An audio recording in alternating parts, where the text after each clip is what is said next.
Hola amigos, ¿qué tal? Mi nombre es Walter Delgado, bienvenidos a nuestro programa Palabras de Vida.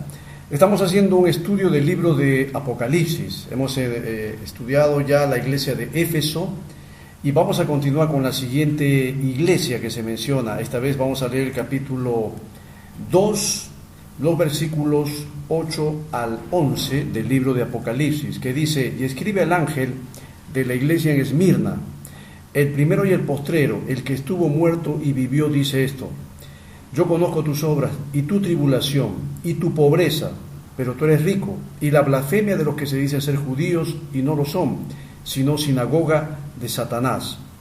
No temas en nada lo que vas a padecer. He aquí el diablo echará a alguno de vosotros en la cárcel para que seáis probados, y tendréis tribulación por 10 días. Sé fiel hasta la muerte, y yo te daré la corona de la vida. El que tiene oído, oiga lo que el Espíritu dice a las iglesias. El que venciere no sufrirá daño de la segunda muerte. Así dice la palabra del Señor.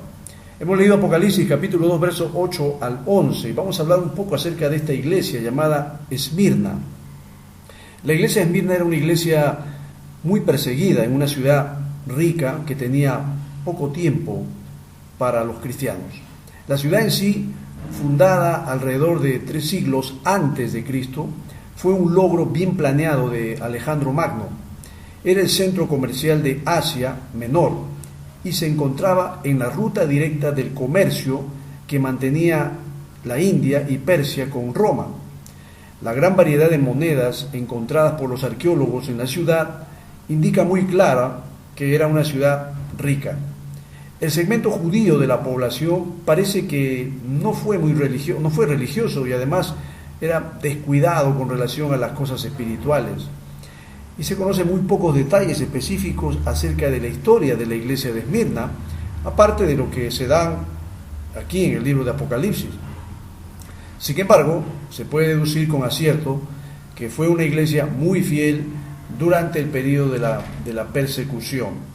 A partir de este relato, las conocidas características de las condiciones de la iglesia de Esmirna indican que en el día del juicio de Cristo, esta iglesia será uno de los cuerpos locales del creyente más sobresalientes de toda la historia de la iglesia. Esmirna significa molida o significa mirra. Es el segundo mayor puerto actualmente de Turquía tras Estambul, y la tercera ciudad del país en cuanto a población. Tiene una población de más de 4 millones de habitantes, según el censo del año 2009-2010. Ahora, el periodo de la historia de la iglesia de Esmirna es muy probable que haya sido el tiempo de mayor persecución que jamás conoció la iglesia de Cristo. Satanás desató un violento ataque contra la iglesia en un esfuerzo por destruirla, porque se dio cuenta que la iglesia apostólica, debido a su fiel predicación del evangelio, se convirtió en una seria amenaza para su imperio mundial. A través de un estudio de la historia de la iglesia es fácil ver que el diablo no tuvo éxito en su intento, porque Dios le dio la vuelta a los planes y Satanás aprendió una lección valiosa. Bueno, yo no sé si habrá aprendido realmente, pero lo que sí pudo haber entendido es que cuanto más perseguía a la iglesia durante ese periodo, la iglesia más se sobreponía a la única característica condenable de la era apostólica, que es el haber perdido el primer amor. Cristo no tiene una sola palabra de condenación para esta iglesia. A raíz de esto, Satanás aprendió un gran secreto: la persecución no aparta a la iglesia de Cristo. Por lo tanto, al final de esta era amainó la persecución. Entonces Satanás usó lo que algunos consideran una de sus armas más efectivas para debilitar a la iglesia, que es la de la indulgencia y la aprobación. Indulgencia no es otra cosa sino que benevolencia, tolerancia con las faltas o facilidad para conceder gracias. La aprobación es el consentimiento, la conformidad o el asentimiento. Hoy en día existe una lasitud de la fe cristiana en muchas congregaciones que la desvigoriza, ¿no? Hay países donde lamentablemente el pecado se ha enraizado de tal manera que que la fe en Dios está casi muerta. Tú sabes que el ateísmo está creciendo en el mundo. El ateísmo es el resultado, lamentablemente, de esa indiferencia o de esa dureza del corazón del ser humano, o del querer esconderse de Dios a pesar de que uno sabe que existe. Mira, el programa de investigaciones de comunidades religiosas, Estado y Sociedad del Fondo Nacional Suizo para la Investigación arrojó un resultado que nos deja mucho que pensar y nos preocupa. En Suiza, el 75% de la población mantiene una relación de distancia con la Iglesia y con Dios también. Es un país que ha tenido un trasfondo protestante, que ha sido uno de los países donde la reforma protestante triunfó, más que en Alemania, más que en otros países. Suiza abrazó la reforma protestante, con Zwinglio, entre otros protestantes más de ese tiempo. Pero actualmente es un país que está manteniendo una distancia con respecto a las cosas espirituales, a Dios y a la cristiandad. Se sabe también lo que estamos viendo ahora en el mundo, por ejemplo, con respecto a este tema del aborto permitido. Se sabe que en Gran Bretaña, un país donde también ha tenido una tradición protestante, donde ha sido cuna de grandes avivamientos, pero hoy en día es un país que se está enfriando el Evangelio. Después de 6,4 millones de abortos que se realizan en ese país, las cifras revelan que el 99,5% de los casos en que la vida de un feto fue finalizada no hubo riesgo para la salud de la madre. A pesar que en ese país se aprobó una ley para que se permita el aborto en casos de que la salud de la madre esté en peligro, el 99,5% de los abortos que se realizan allí no pone en riesgo la salud de la madre. Es decir, muchas jovencitas están abortando simplemente porque no quieren tener a un niño, simplemente porque no les gusta, pero no está en peligro la salud de la madre. El libertinaje en el mundo es terrible, cada vez aumenta más y más. En una entrevista con Lisa Lin, que es presidente de Exodus International, ella reiteró su creencia de que los cristianos gays pueden ir al cielo. Y lamentablemente esto es algo que hoy día está haciendo que haya lo que se llaman las iglesias inclusivas, que se están abriendo iglesias donde hay pastores que son homosexuales, que son lesbianas, y que están usando la Biblia para enseñarle a los que son igual que ellos, que también se van a ir al cielo, que no hay ningún problema. Ustedes mantengan su identidad sexual, Dios va a abrirle las puertas y ustedes tienen el reino de los cielos ganado.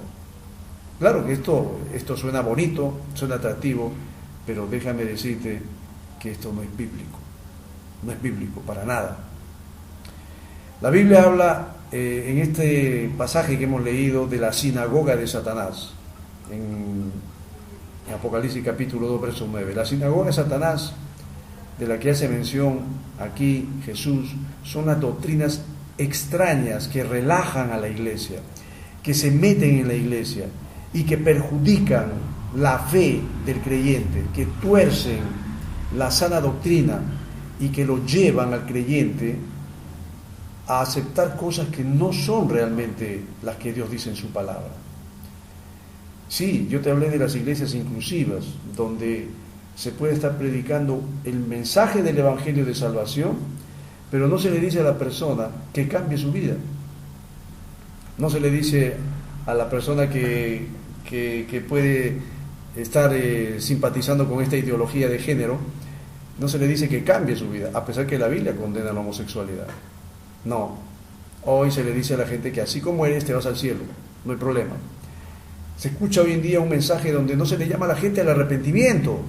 No, se le dice simplemente entrega tu vida a Cristo, trae tus problemas a Cristo, Dios te va a ayudar, Dios te va a bendecir, Dios te va a dar dinero, Dios te va a ayudar en lo que tú requieres y necesitas. Pero no se le dice que se arrepienta, no se le dice que cambie su vida, no se le dice que renuncie al pecado. Simplemente se le dice que se acerque a Cristo y que Él se va a encargar de bendecirlo. Pero la iglesia de Esmirna se caracterizó por ser una iglesia perseguida, porque ellos iban contra la corriente del mundo, porque ellos profesaban la fe bíblica, y profesar la fe bíblica en un mundo corrompido como el que nos toca vivir es peligroso, porque el evangelio va contra la cultura pagana, la cultura liberal, libertina que existe en este mundo. Y al hombre que vive así no le gusta que haya alguien que le denuncie sus pecados, que le diga que tiene que cambiar su vida, que le diga que tiene que dejar sus vicios, sus pasiones pecaminosas, su estilo de vida que es deshonroso delante de Dios. La persecución de la iglesia en ese entonces era por mantener, y Dios permitió la persecución para mantener la pureza del Evangelio de Cristo y para que la iglesia no se amolde a los parámetros del mundo. El 70% de la población mundial sufre algún tipo de persecución religiosa, según un estudio publicado por el Foro de Investigación Pew sobre Religión y Vida. Y esto nos dice pues de que actualmente en el mundo hay miles de cristianos que están siendo perseguidos y están siendo muertos por causa de su fe. Y esto, claro, no lo va a ver usted todos los días en los periódicos. No, porque estas son noticias que no le interesan a la gente del mundo. Estas no son titulares que atraen.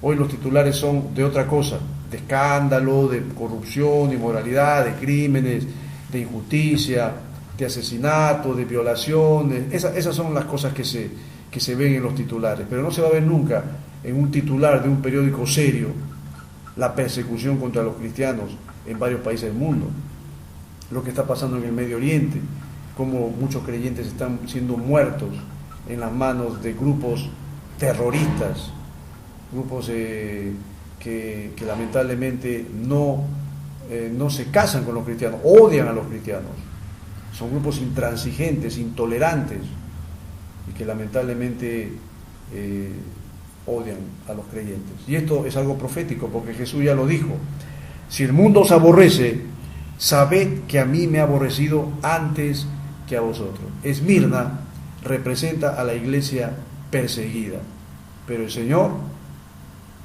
espera recompensar a los que fielmente mantengan su integridad y amor a Él.